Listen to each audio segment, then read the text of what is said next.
You're locked into the Jake and Joe Bengals Postgame Show, presented by First Star Logistics.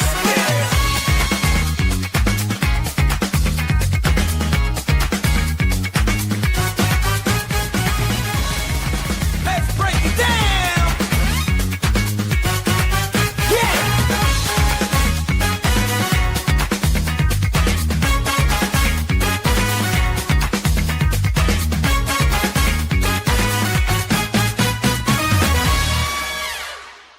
They did it again. They did it again. It's week 18. We're still doing it. When the Bengals lose, you can win here on the Jake and Joe Bengals postgame show. Welcome on in as we're wrapping up a tumultuous Bengals season. He's Joe Goodberry. I'm Jake Liscow. We are presented by our fantastic partners over at First Star Logistics. We're giving away some Nintendo Switches today, so we'll send a couple people home happy as the Bengals failed to send their fans home happy. But I don't think it really matters, and that'll be part of the conversation that we're having as the Bengals have already made their decisions, apparently, barring a shocking change of heart, about the future for this coaching staff and front office. But it is a bitterly disappointing loss considering the state of the Browns team, the state of the Bengals team, and the intentions for these teams in this game. We'll get into all that today on the Jake and Joe postgame show presented by First Star Logistics. For a chance to win that Nintendo Switch live here in YouTube, make sure you enter hashtag First Star Logistics in the chat. You only need to enter that hashtag once. If you do it more than once, you don't get extra entries or anything like that. So after you've entered that hashtag once, you can stop entering it and talk about football things if you want, talk about draft positioning if you want. And our fantastic partners, First Star Logistics, are bringing us to you all year round, giving away awesome stuff all year round. Like I said, they're a great partner for Joe and I to bring you awesome Bengals content. And if they could be an awesome partner for you, you can check out their job postings at firststarlogistics.com. They're looking to expand their brokerage department, one of the fastest growing companies in the Cincinnati area, a great company to work for. Check out those job postings again at firststarlogistics.com. Joe, this is a game that is decided on, honestly, a number of weird plays early. You get a tip pass that goes for a pick six that, if it's not tipped, is probably a touchdown to T. Higgins. You get Noah Fant's third fumble return for a touchdown in a season, crazy. which, according to Ben Baby and ESPN research, is the first time going back at least to 1978 that a position player, meaning any non-quarterback, because Daniel Jones did this a few years ago, any non-quarterback has had 3 fumbles lost, returned for touchdown. Insane. You want another one? Misses a PAT. It gets one blocked. Yeah, you got something else. Yeah, the pick six fumble return touchdown has happened 3 times this season for a defense. All 3 were against the Bengals. I think this is also, and I don't remember who had this stat, I think this is the most touchdown returns for a team in Bengals history, at least, because it's been like 9, which seems like a crazy number for a season. Maybe I'll look up that stat as we're talking here. This is a game that the Bengals, for the most part, dominated. Yeah. And people are going to maybe make a funny face when I say that. But on a play-to-play basis, 24-0 at halftime, right? Yeah. On a play-to-play basis, the Bengals were much more successful than the Browns in this game. But when you give away, when you have a 14-point swing on one play, you miss 2 PATs, you give up another defensive touchdown, all in one game, it's really hard to win. And the Bengals had a game-winning drive out there, and then the defense, I guess it was too much time for Shadur Sanders, Joe. And Shadur Sanders and the Browns offense is probably the worst offense we have seen the Bengals play all year. So the defense had their moments. There are plays. There's a lot of highlights we're going to get to, actually, of Shamar Stewart, of Cedric Johnson, of Demetrius Knight. I mean, there was stuff to be happy about of the continued improvement of some of these young guys on the defensive side. But yeah, once again, they couldn't hold up long enough. And DJ Turner was out on that last drive, and you saw Ivy give up a play, and then you're like, oh man, all they need is one more. And then Geno Stone is just lackadaisical and can't make a tackle in the backfield that could have made that a much harder play or a much harder field goal at the end. And of course, that's how the season goes. And it's a very confusing game for a very confusing season because the offense, for the most part, did what they had to do until they ran into a chunk of the middle of the game where it was like we're doing too much to protect. Everything's a check down. The Browns started to stop the run finally, because at the beginning of the game, it didn't look like they had any interest. The Bengals could do whatever they want on the ground, and it looked like the offense was going to have a day again. And then the turnovers happened, and it just spoils everything to the point of, weird game, weird outcome, despite the offense coming back down at the end, the defense giving it up. And it's just like, I would have rathered the win. I know some people were like kind of debating this or talking themselves into winning and losses in the scenarios. We may be talking about the difference of one pick at the end of this. That one pick may matter, may not. Point being is, I don't want this taste. I don't like the way this game went and the way it's kind of encapsulates the entire year. Yeah. You can add the false start penalties into this as That's well. Right. The one Myles Garrett sack, the record-breaking sack, potentially being a game-changing play, and of course Myles gets a sack. I want to talk about that play. We're gonna look at that play. That play actually drove me a little crazy.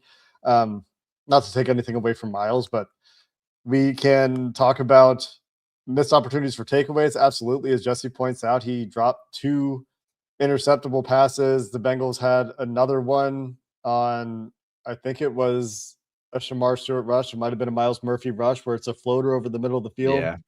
If there's somebody there, that could be a takeaway. I think they had 4 near takeaways in this game to go along with their one actual takeaway in this game. Shedeur Sanders looked terrible for the vast majority of the game. Then the last drive happens, and it happened. But you're talking about the difference of one draft spot. I think you're right about that. With the Falcons beating the Saints, the Bengals could not have gotten to 8. They would have moved to 11, assuming Miami loses, as they probably will, to the New England Patriots in Foxborough later today. And then the other game that we're still watching as far as draft pick watch, and we can pull this up here as well, because we are still watching for one big result as far as the draft results go. And I'll get this pulled up here, and I'll make it much bigger so people can see. So Cincinnati currently picking 9th. The record tie with the New Orleans Saints is broken by strength of schedule. The Saints had an easier strength of schedule, meaning their 6-11 makes them a worse team. Correct. By the tiebreaker logic. And what matters now is the Kansas City Chiefs need to beat the Las Vegas Raiders. However, the Las Vegas Raiders no longer need to lose to keep that number 1 pick. They've secured it, right? They've locked that in. They had to have. Now, and the teams that they're competing with are Tennessee, New York, and Arizona. I don't actually know if you can make up this much of a strength of schedule defense. 0.4 is all you can make up on this final week because it's all divisional opponents. So, I mean, that'd be close, but no, probably not. So it cannot. So it cannot be. Can it go 0.4 both ways, or is it a total of 0.04? You know, I don't know that because I was someone else that did the math. That is way harder for me. So someone in Las Vegas's front office is doing the math on the strength of schedule here to make sure. I think so. According to the Athletic, it's locked in. I don't know how deep the Athletic goes with strength of schedule tiebreakers. According to the Athletic's playoff simulator that also does first round picks, it's locked in. It should be, okay. If it's just 0.4 total, then yes, they're locked in. And that means that they no longer need to lose this game, which means I don't know. Does this Kansas City out-tank the Bengals here? Because if Kansas City loses, they jump back ahead of Cincinnati. The Bengals drop back to 10th. Yep, that's the range we're looking at now. It's either pick 9 or pick 10, dependent on the KC. And I saw some people asking, no head-to-head goes in this? No, it's just strength of schedule, straight-up strength of schedule to break it. So we know the tiebreakers as of now, what they're going to be. Very minimal change to those, like we just said, what the 0.4, what it may matter. It's just, will the Bengals pick 9th? Will they pick 10th? Had they have won, they probably would have picked 11th, dependent of the Dolphins game. Apparently, Zac Taylor was asked in his press conference about going apoplectic on the referees for stopping the game to let Myles Garrett celebrate his sack record. I didn't care. Just a funny thing for Zac to care about. What didn't you care about? That they stopped the game. Zac apparently was livid. What did he expect? That's what happens. Yeah, that is what happens. He said he wasn't informed. Let's take a look at the play that and it is technically a penalty if it's not like a planned thing, but like, of course, this is what happens. Let's take a look at the play on which Myles Garrett breaks the record What drives me crazy about this play, Joe, is that the Bengals had a plan. We don't need to watch all the celebration. Let's get to the replay here. What drives me crazy is that, okay, apparently this You only have the celebration clip there. is only the celebration. Awesome. Perfect. Way Let's to get the rub next it play. in, Jake Liscow. But you're right. What you're going to say is they had a plan all game that was really, really good, right? They were helping with the guard. They were helping with the tight ends, with the backs. They were doing a ton. And I was surprised the Browns didn't do more to move Garrett. And, late in the game, they started putting him middle linebacker and letting him pick a free rush. He got one against P. Ryan for an almost sack. But I was shocked. And then here they go, one-on-one. And I was like, why? Why now? This might be the first time all game Yeah. they went and let Orlando Brown get a one-on-one with Myles Garrett. And it's 1st and 10. You've just crossed midfield. You need to score. Yeah. It's ideal for you to scroll here, man. But instead, like, even on this drive, they're giving extra attention to Myles Garrett. Like, as I was looking at this play pre-snap, I'm looking at their alignment here. I see the tight Running end backs to the right, tight ends not to the on right. Myles' side, running backs not on Myles' side. I'm like, are they asking Yoshavash to try to decleat Myles Garrett here? Are they asking Yoshi to chip? Like, I don't understand what the plan is. And you see, Orlando's getting a good jump, and Myles gets an unreal jump. Fantastic. But then you're just one-on-one, man. And they were making Myles Garrett go through 2 guys all game. And this is unreal. Like, the ability to turn this corner at the top the way Myles does, and I'll just let it play. I'm going to let it play a little bit slow. Okay. The ability for Myles Garrett to turn this corner at the top of that rush is alien stuff. We're going to watch a lot of defensive end and pass rushers in this class. And when you see this, and remember, he's huge, right? So, when you see these bigger defensive ends, you're like, that's okay because he's bigger. You want this. The ability to turn the corner, bend, get super low, ankle flexion, drive that as the G-forces are really pulling you away and towards the ground. That is elite, freaky stuff. With the 340-pound man leaning on you. Yeah, with all his that weight, too. like trying to push you past the back of the pocket. Myles Garrett is an alien. He gets a sack. At least it's not a decleater. At least we got that. This is a highlight on Orlando Brown more than it's a highlight on Joe Burrow. I am unhappy that Joe Burrow is part of this highlight forever, especially when they got all the way to 5 minutes left in the game without giving up the sack. And then they just, for whatever reason, suddenly they choose now to let that be a one-on-one matchup. One-on-one, and Burrow went down fairly easily, to be honest. He typically tries to evade and make things happen. I mean, we can look at this play again. I thought it was a very reasonable choice from Joe to go down because as he tries to escape, this white shirt has outside leverage. I don't see. Joe would stand in there and try and cut horizontally to get away from that. Would he not? I think he's running right into Dylan Fairchild here. Dylan Fairchild's not winning because you get this late tackle stunt. He just went down, though. I mean, okay, you can think that. I think I disagree. I mean, he goes down to save himself from getting hit. Yeah, I agree with that. I don't think has a chance of extending that play. I don't think he has a chance of extending. I think Burrow's mentality, though, is that we typically think that he looks like he's got a chance on every play because of the way he plays.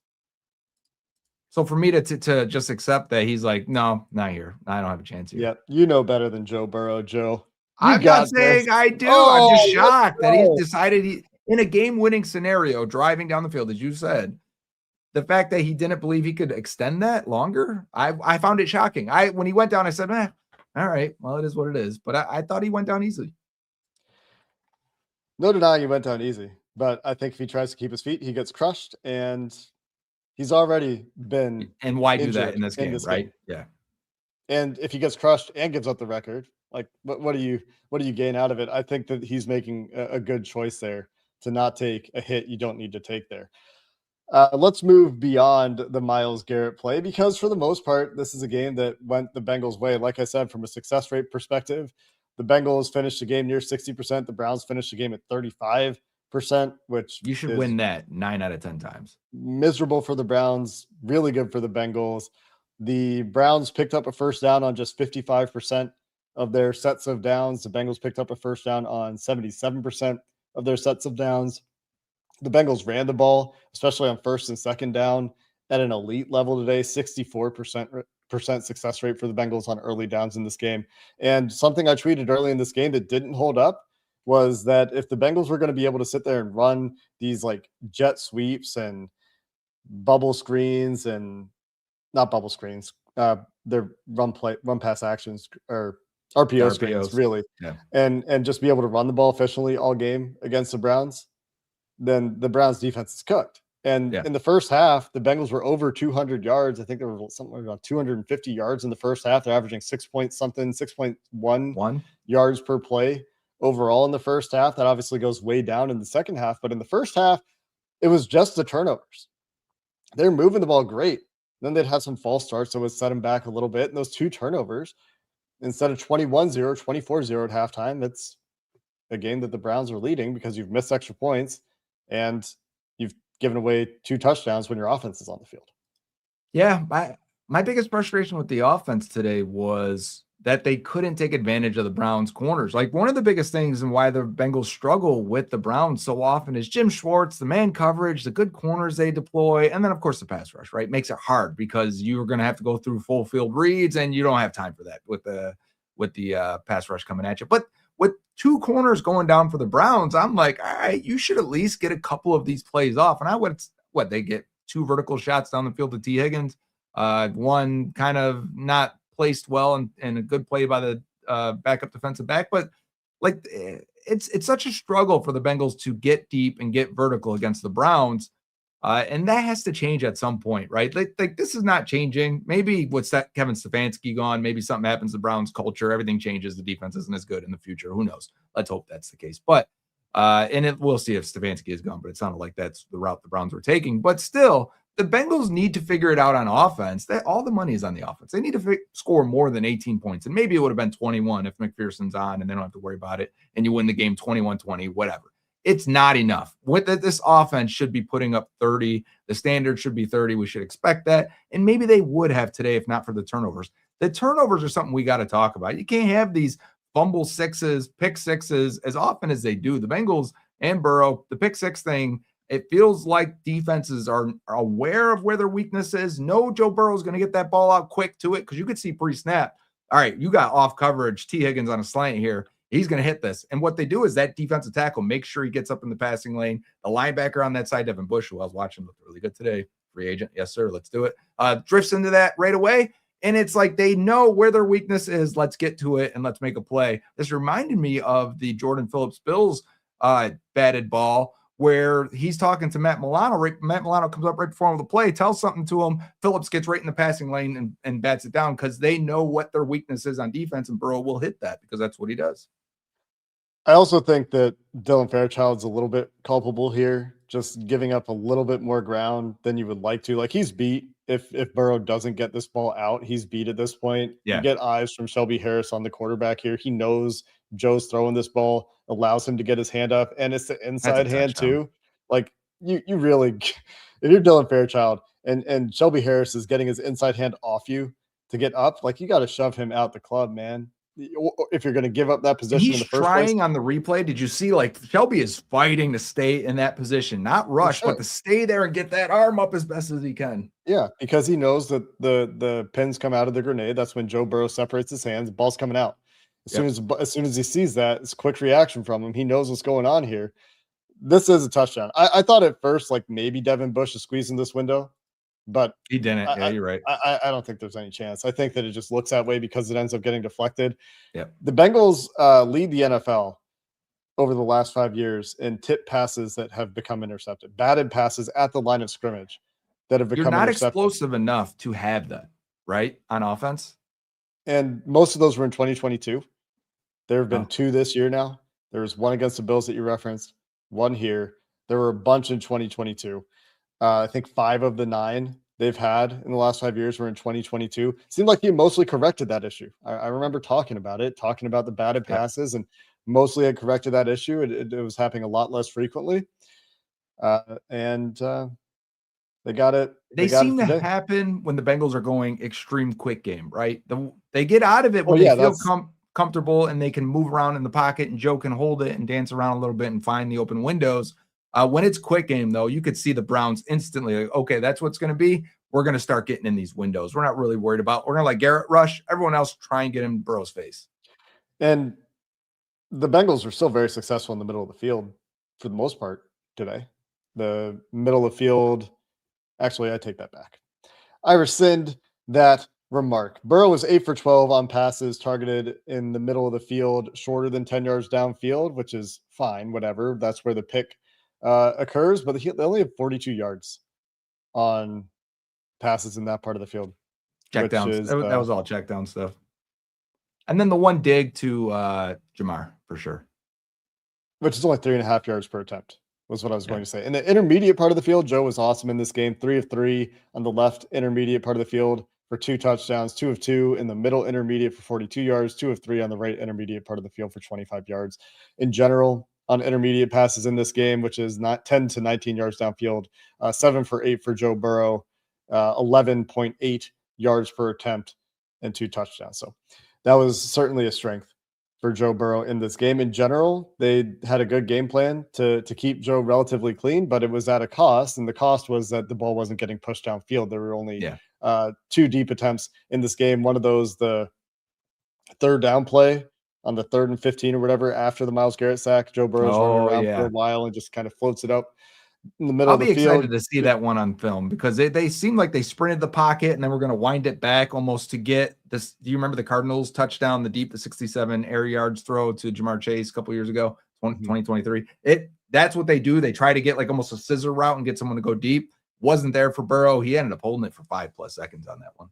Yeah, running around on that one. Probably his longest time to throw in the game. They also had the deep ball to T. Higgins that you referenced earlier. That was the only other deep attempt of the game, but ball was coming out quick. Wouldn't be surprised if this is the fastest time to throw game for Joe Burrow this year.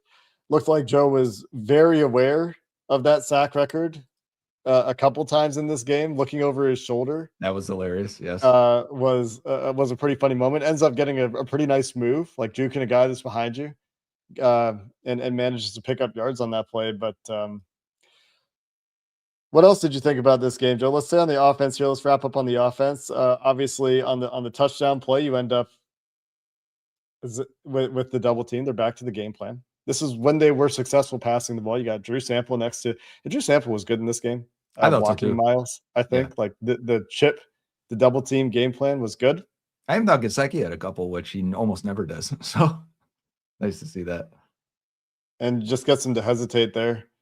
And then it's you just get easy. I'm sorry, I didn't mean to talk over you there. Jamar on an inside release is really what gets this play, because you think he may go inside here. He almost stems it with a hesitation to the inside and then breaks it to the outside. I thought the corner did a good enough job of holding him and slowing him down, but you just can't beat pinpoint timing and accuracy between those two. Yeah, that's where Joe and Jamar are really good, obviously. Is there anything else on offense you want to get to today, Joe? I do. I mean, the run game was good. I don't know if we have any run game clips to talk about.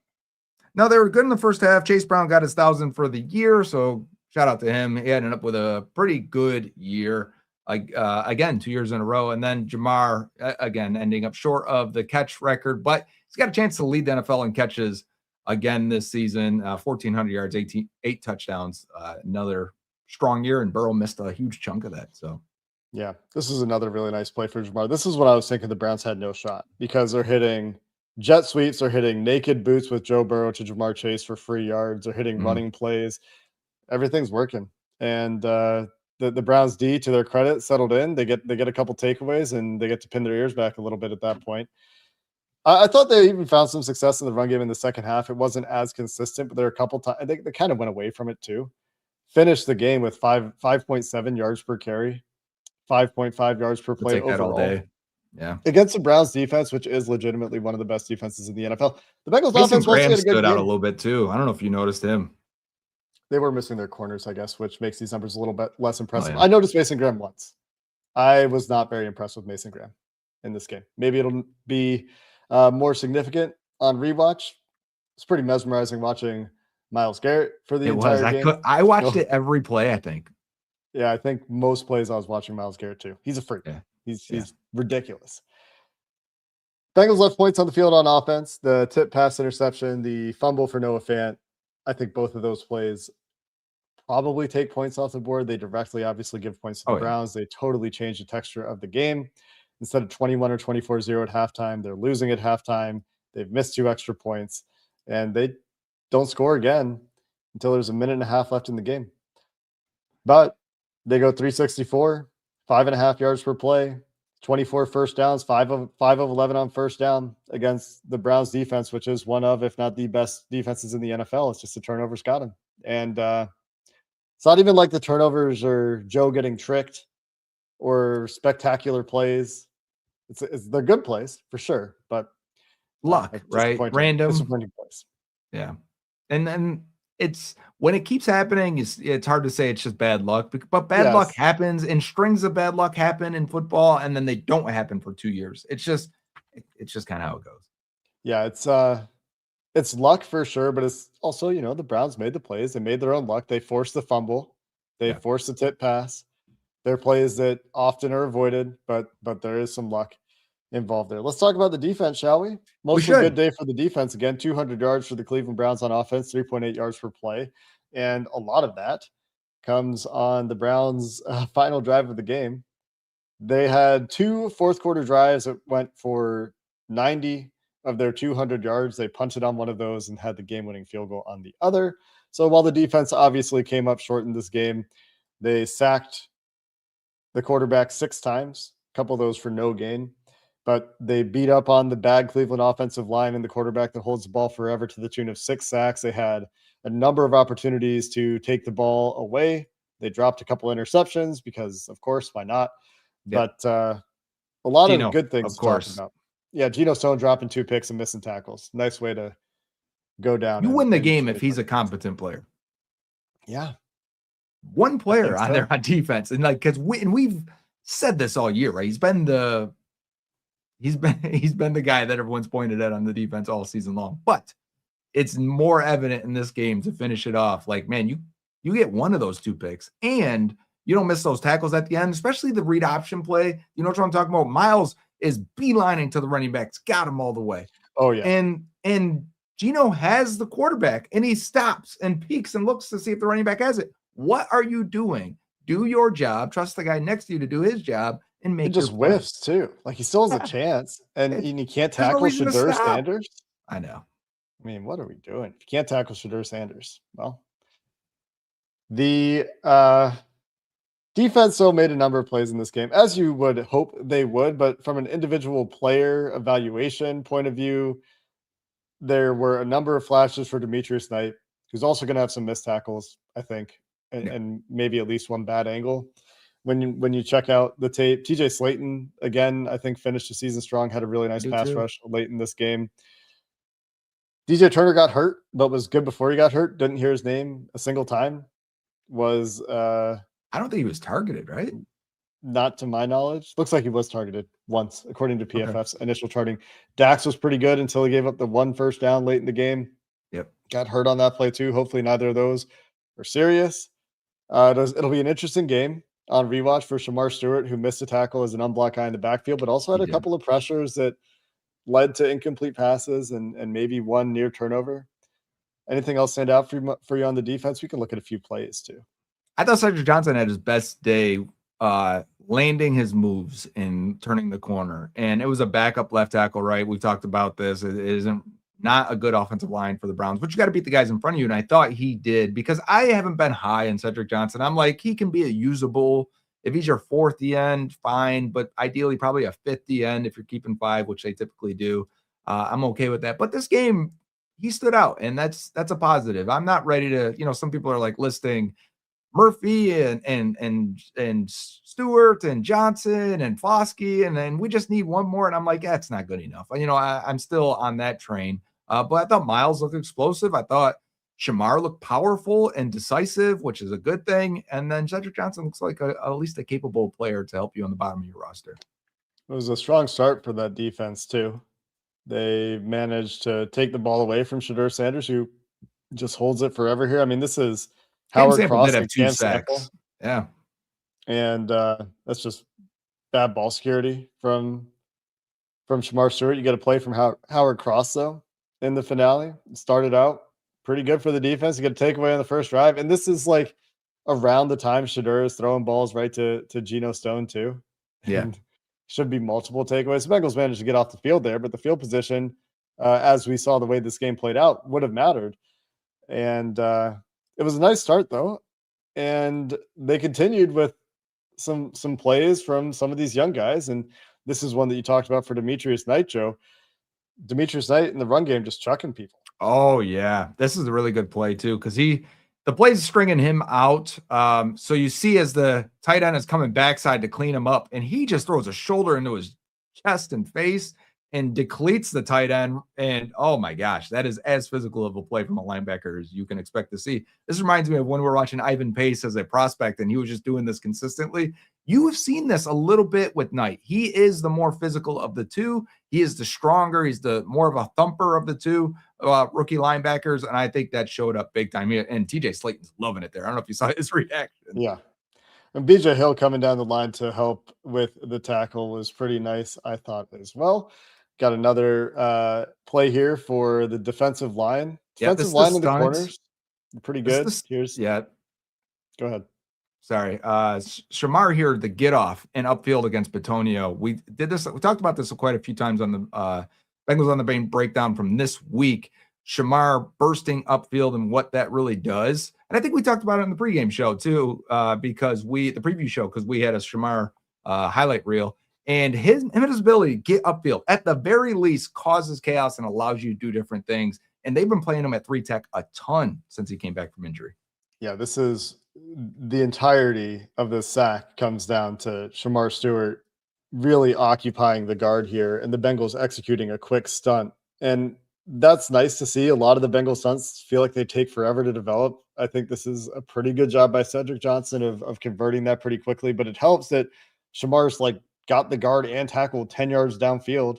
They don't hand it off at all. And I think that's because of Shamar's explosiveness. Now, the next step for Shamar on this kind of play is to continue to turn these into pass rushing opportunities at the end. You've done your job clearing it out. Okay, now try to get the quarterback. And don't run too far upfield either, because you don't want to take yourself out of the play. Exactly. You convert to a pass rusher, try to turn the corner, don't just keep going upfield. And he's getting pushed. But like we talked about with Myles Garrett, you're getting pushed. Just got to fight back and make that kind of play. On the topic of him playing in the B gap, 3 tech, second most B gap snaps for the Bengals in this game. Shamar Stewart, Cam Sample actually tied. They had 18 apiece. BJ Hill had 24. Shamar Stewart played equal amount of snaps inside. Actually had 19 snaps inside and 14 snaps either over or outside the tackle. I got a real take here and a lofty one. Jake, you ready? All right. An advanced scouting team with a GM would say, you know what, this draft isn't really strong at 3 tech and defensive tackles and penetrators, and there's no real free agent there either. Shamar showed he could do this at Texas A&M. We should really develop him in that over these final few games and see if he can do it, because there's a lot of DNs, and say you draft a DN at pick 10 and it's Murphy and that defensive end and Shamar on the inside, we can find usable players that way and get them all on the field. And here's Shamar the last few weeks doing it and looking good. Got to figure out how to defend the run if that's going to be your approach. Hopefully it's obvious passing situations. Yeah. Obviously, yeah, but you still then need to, and it helps your overall rotation if Shamar can do both. It's nice to have those versatile players. Here's another one. Shamar Stewart inside, nice bull rush for him here. And it's against Bitonio, right? So this is the only halfway decent player on the Browns offensive line. And this is a hit for Cedric Johnson, who lands his moves right there and he can't turn the corner here, but he doesn't have to because the interior pressure is keeping Shedeur from getting up in the pocket. So he's able to run this arc and not have to bend it back inside. You know what I'm saying? But good hand usage from Johnson. But this hit on the quarterback is directly because of Shamar's power right up front. There's a couple plays with Cedric Johnson and Shamar Stewart. We're talking about that combination of players. And if you're getting that level of play, and we're not talking about these guys being studs or anything, we've already acknowledged the level of play at tackle for the Browns in this game. And Wyatt Teller hasn't been doing it. They went down to Zach Zinter at center, which was also the case on their game-winning drive. The Bengals had their share of wins in those plays. And here's another one of those. TJ Slayton eating that double team. That's right. And then Demetrius and Barrett Carter just shooting the gaps on each side of Slayton. You see Carter or Knight first, and then Carter coming to clean it up. That is started from the nose tackle, and he's played pretty well over the last month. And you can see it's directly impacted both rookie linebackers. And again, the matchup with Bitonio here later, or I guess it wasn't Bitonio. Apparently, Tevin Jenkins in the game. Oh, it's 75. You're right. Tevin Jenkins at right guard. Did he play this entire game? No, I'm seeing Bitonio at 75 right there. Yeah, he's in the game. So, yeah, wasn't Jenkins at right guard? I didn't notice him earlier. Jenkins did play the entire game. Did Wyatt Teller not play? Wyatt Teller did not play. Okay. All right. There we go. Tevin Jenkins, according to PFF, the top graded offensive player for the Cleveland Browns. So there's a full circle moment for everyone that wanted the Bengals to sign Tevin Jenkins in the offseason. Very cheap. Took him forever to get on the field. Graded really well for PFF. There were some other things that I wanted to get to, Joe. What else do you want to get to? I can't remember what I wanted to get to now. There were some questions on the Bengals running the clock on their final offensive drive. Should they have? The Browns had 3 timeouts. I really didn't think it was necessary. I thought the most important play there was to score. This is a nice play, actually, because I think they baited Shedeur to see the middle of the field open, and it looks like Knight is always QB spying and is able to close the gap real quickly. And then the 4th and 1 punt, I thought it turns into a 4th and 6 punt. But the 4th and 1, taking the delay game and punting from Zac Taylor was as weak of a call as he has made all year long. Trusting this defense, I was listening to you and James Rapine talk, and it's funny because James said this, don't you think he's going to do this exact thing? And we all kind of chuckled as a listener. I chuckled with you guys. But we ended up getting that in the game as Zac Taylor goes for that. I think 3 times today they called no play, try to get them off sides. And including on a 3rd down. Yeah, I'm kind of done with it. I've been sick of it all year. They did it again multiple times today. The punt, bad decision. Absolutely. What's funny, and this speaks to my level of apathy about this team in this game. It's I didn't even really care. It's all right, this is who don't do this in a game that matters. The problem is that they are going to do it in a game that matters. This game did matter to them. Remember when he was aggressive early in 2020, 2021, 22, and then now it's been downhill so bad that they're one of the least aggressive teams in the league now. The team that has given up the most win probability added, according to the robots that do this math, over the last couple of years, I think, on 3rd downs. Here's another nice play for Shamar. He's unblocked here. This is when they go to the backup center. They don't have communication here to get anybody in front of Shamar, but just a burst to get upfield here. Exactly. Blows up the screenplay. The burst is incredible, right? That lateral agility, you can beat linemen off. Sam Hubbard used to do it all the time. Sam Hubbard wasn't the fastest dude, but he had lateral quickness, especially early in his career. And you can beat guys with that. And Shamar should be able to, if he can get the snap timing down and work that way. But I also think going for the sack while also getting your hand up to bat the ball is impressive. One of those plays that you see a lot of times also, the quarterback gets hit in the head, and he did a good job not hitting the quarterback in the head. So yeah, because they had one earlier. Cedric Johnson did. Yeah, so it's nice to not hit the quarterback in the head there. And here's the TJ Slayton matchup with Zach Zinter, the 4th center maybe this year for the Browns.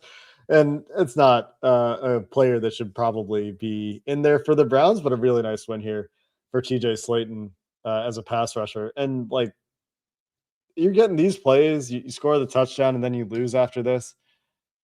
Wild to lose this game. It is wild to lose this game. We're going to reflect probably not too much on this game for too long. I plan on watching Amarius Mims and Dylan Fairchild for the film review this week because I'm interested in how they ended the season. We watched the linebackers last week. So there's a lot of young guys to get caught up on. I plan on doing that and taking what we can from this because the pass rush plan and the pass protection was such a huge part of this game that I think it's fitting to end it that way. Yeah. One last play that I want to look at here. Well, maybe there's 2 more, but this one's pretty fun. This is one where Joe, the awareness to look over your right shoulder as you're rolling right, to look this way because Myles Garrett might be chasing you down from the left side. I think this is great awareness from Joe Burrow. And then he gets that move. He's like, oh, I'm going to cut upfield. And then Myles that actually worked, though. Is done. Yeah. Unfortunately,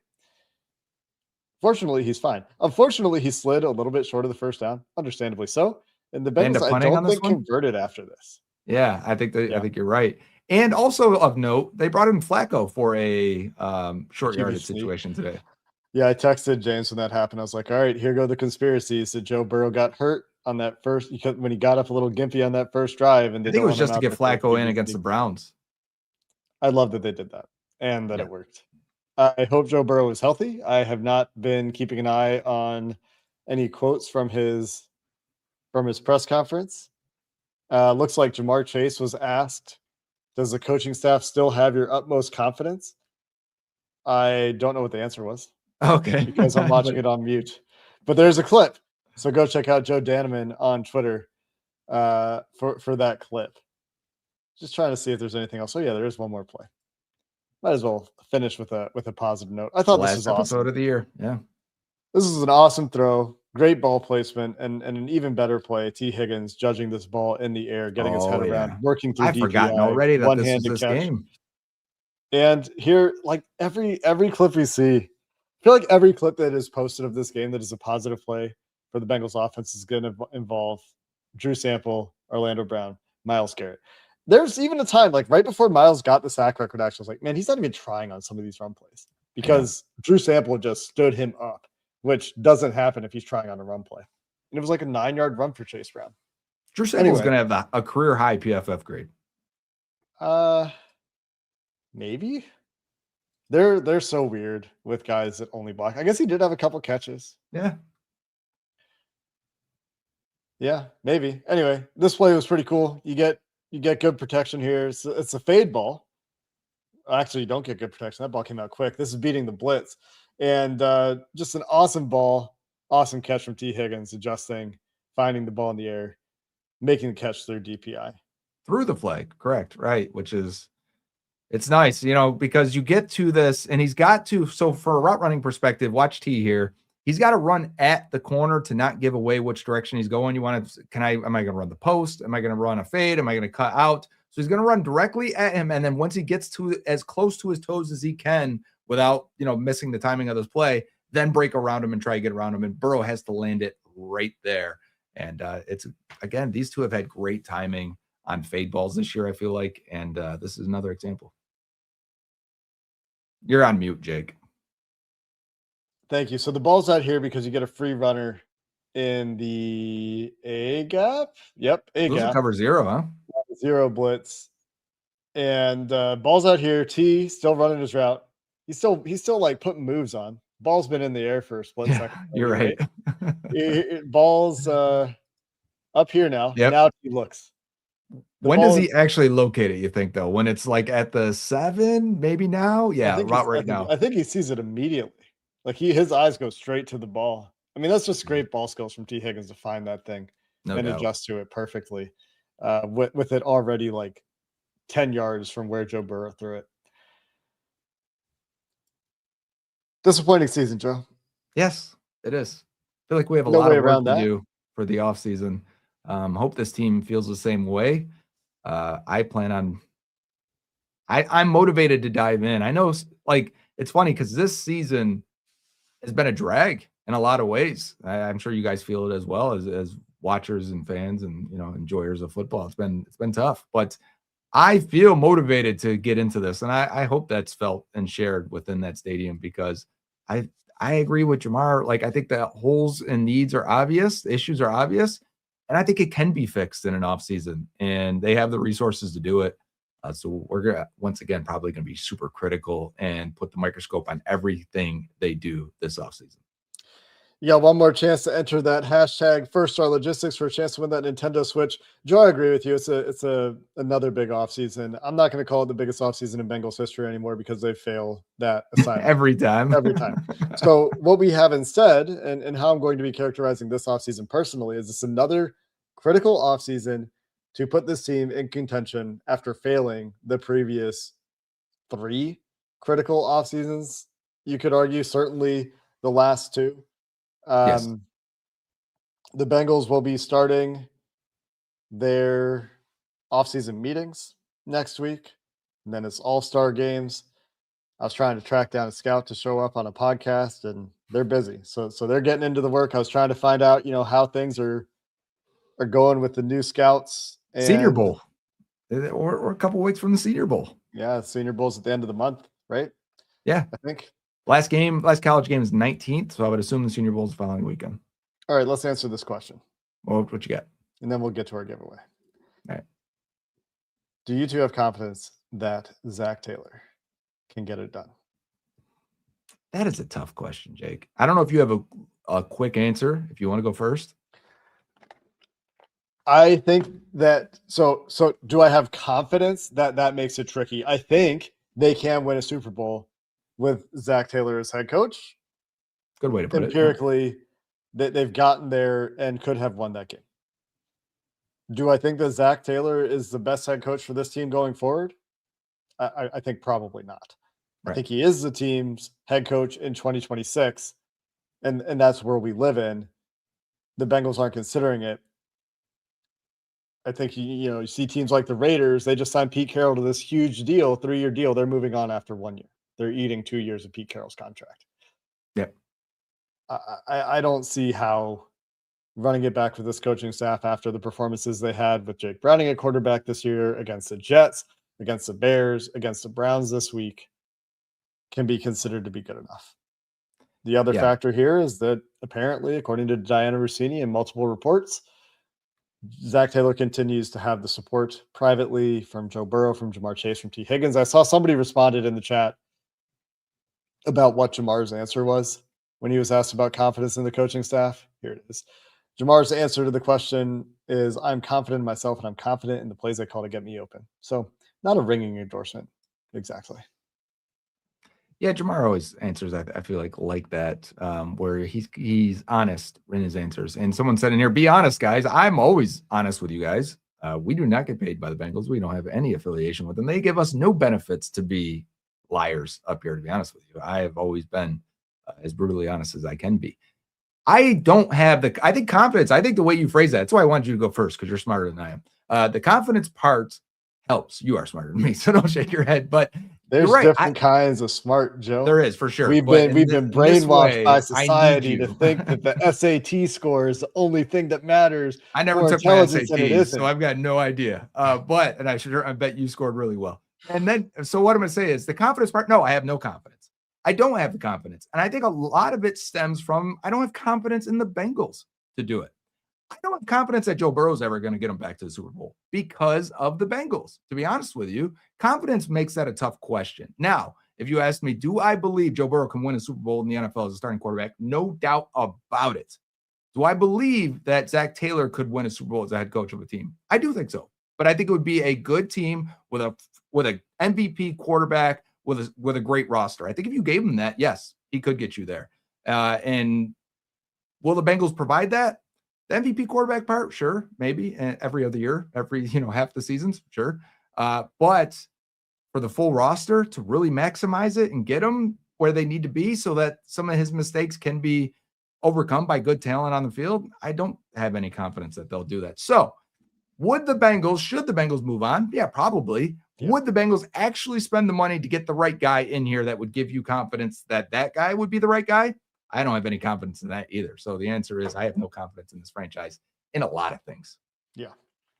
Well, we'll continue talking about how they can do it, how they can put their best foot forward, how they can give themselves a chance, what they can do, because there are things they can do. They have 2 new scouts in that personnel department now. One of them left. So they have 1 more scout, but 2 new scouts in that front office. And that's what the Bengals have to do this offseason. Yeah, it's a good point about them doing, like, if they moved on from Zac. And this is the same thing that happened when they fired Marvin Lewis, right? The question was, who are they going to hire? Well, apparently the answer is Zac Taylor. Someone you've never heard of. That's what it would be. The early part of that with Zac Taylor was great. After the first 2 years, I guess. It took a couple of years to get there. Yeah. But then they got to places they haven't been in decades. So that's where it's like, yeah, they have done it. They can do it. Is there confidence that they can do it again? Not really. Not the way things have gone since then. Is there confidence that the front office could hire the right coaches? Is there any world last year where I think the Bengals are in on Ben Johnson? No. They're never paying Ben Johnson. And so they have to overcome all of that if they're going to get to where they want to go. Let's give away some switches. We were trying to finish on a positive note. Let's switch it up and give away some switches. There you go. We've got 2 Nintendo Switches to give away. One from our giveaway on X on Twitter. Make sure you're following at First Star Log for all of the details for all of the giveaways from First Star Logistics that are always fantastic. And let's find out who our winner is from X, from Twitter, where we have one of the 2 Nintendo Switches to give away.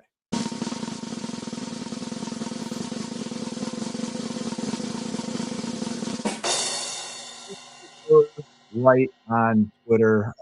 Christopher is the winner and last winner on Twitter. And maybe we'll give away some stuff in the offseason. We'll see. I'm sure First Star is always dying to give things away. Congratulations to you, Christopher, on taking down that Nintendo Switch. Hopefully you have some fun with the family pictured there on your Twitter. Great console for profile families. picture and banner. Yeah, my friend just got a Switch too. And I was like, you sure you want a Switch too and not a Steam Deck? He's like, yeah, it's better for the family. If you have kids, I think that is the right choice. Congratulations to Christopher on pulling down that Nintendo Switch. Make sure you're checking out the YouTube comments for details on how to claim your prize. And that also goes for you if you win in our giveaway here from the YouTube chat. 600 of you here. Let's see how many of you have entered, have a chance to win that Nintendo Switch from our random pull a name out of a hat. Let's see who wins the Nintendo Switch from our YouTube chat. How many did it say? Did it say 327? It was very small for me, but that means only half of you are entering it correctly. That should tell you that half of you don't know how to follow the rules. Hey, there we are. There's our winner, J2S5691. Congratulations to J2S5691 on Joe your... 2 Samaje P. Ryan, who wore 56, 91 Trey Hendrickson. Do we have a 56? There's an obscure linebacker, surely. Ahmad Brooks. In the Bengals history. There's no one that played in this game for the Cincinnati Bengals. You're looking it up. That number. Well, I'm just looking at this game. I feel like 56 hasn't been used in a while. Brian Simmons, obviously. Yeah, like I was saying, there's some linebackers out there. Make sure you're checking out the comments here to make sure you figure out how you can claim your prize. Congrats to our winners, J2S5691 and Christopher Wright. And that's going to do it for this season on the Jake and Joe Postgame Show presented by First Star Logistics. It's been awesome. Thank you guys so much for hanging out with us all season long. I know it's been a tough season. 6-11 is the opposite of where I thought the Bengals would be. I thought they'd at least be 12-5 this year. They had a healthy 11-6 would have been the minimum. Yeah. They did not get a healthy season from Joe Burrow. Joe Burrow finishes 5-3. If you credit the Jags game. In games that he started. The Bengals finished 5-3 in games that Joe Burrow started. I don't really credit the 4-3 is not good enough. No. Nope. And this one, like the Bills game, really felt a lot like last year. They just didn't make a good enough team around Casey's Joe. up 3-0. Great. I expect Kansas City to win that game. If they don't, it'll just be, it'll be deserved. The Bengals deserve nothing. But we would like them to have the asset because that gives them a better chance to get one of these guys that we're going to talk about. I was looking at it, man, and we're hopefully going to get to this in the offseason. Hopefully we have a chance to. And 12 versus 10, that definitely could end up 12 versus 9 mattering. for sure. I think we can get to 9 guys we'd like to have, or 8 minus the quarterback, or add the quarterback, however you want to do it. I think we can get to that. Might be 2 quarterbacks. Maybe Arch Manning is a surprise declare. I don't think that's happening. But then there'd be 3 quarterbacks. Anyway, that'll wrap up this show. Make sure you're checking out firststarlogistics.com. They are a great partner for Joe and myself. If you're looking for work in the Cincinnati area, they might be a great partner for you as well, looking to expand their brokerage department. So again, that's firststarlogistics.com for all the job postings for our wonderful partner that allows Joe and I to give you awesome stuff all year round, give you awesome content.